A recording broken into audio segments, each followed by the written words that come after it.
Hello बच्चों, कैसे हो आप सभी लोग। आई होप आप सभी लोग बहुत अच्छे होंगे। आज हम पढ़ेंगे 5 इम्पोर्टेंट रिट्स जो हमें सुप्रीम कोर्ट और हाई कोर्ट के द्वारा प्रोटेक्ट करते हैं हमारे राइट्स को। उन्हें पढ़ेंगे। ठीक है, तो चलिए स्टार्ट करते हैं। 5 प्रमुख रिट्स।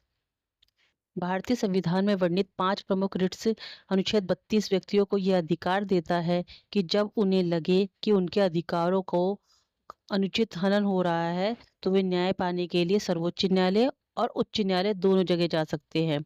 इसमें मैंने मेंशन किया हुआ है, पहला अनुच्छेद 32 के अंतर्गत सर्वोच्च न्यायालय और अनुच्छेद 226 के अंतर्गत उच्च न्यायालय। हम 5 रीटें पढ़ रहे हैं। उन 5 रीटों के प्रकार। पहला है बंदी प्रत्यक्षीकरण यानी हबीस कॉर्पस। दूसरा अधिकार पश्चात क्यू वारंटो। तीसरा परमादेश मैंडेमस।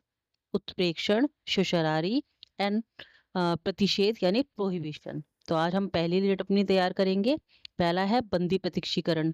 यह व्यक्तिगत स्वतंत्रता के लिए दायर महत्वपूर्ण रिटों में से एक है, जिसमें कहा गया है कि शरीर को पेश करो।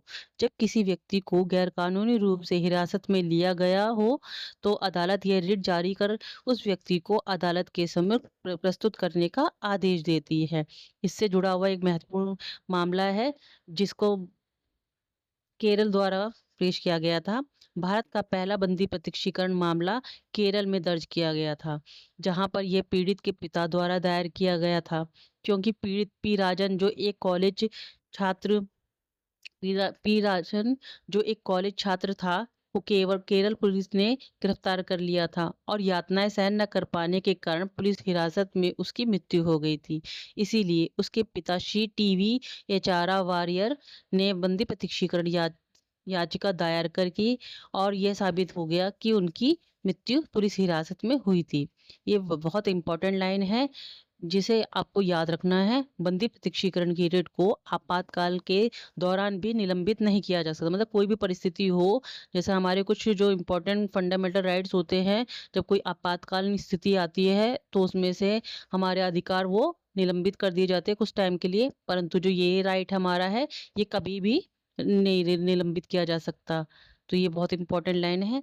अब ये वो परिस्थितियां हैं जो बंदी प्रत्यक्षीकरण याचिका जारी करने के लिए नहीं की जा सकती हैं। ठीक है, जब हमें ये नहीं किया जाएगा जारी। पहला है हिरासत वैध हो। ये मामला विधायी या न्यायिक आदेश का पालन न करने के कारण चलाया जा रहा हो। तीसरा है ये समक्ष न्यायालय के हिरा, हिरा,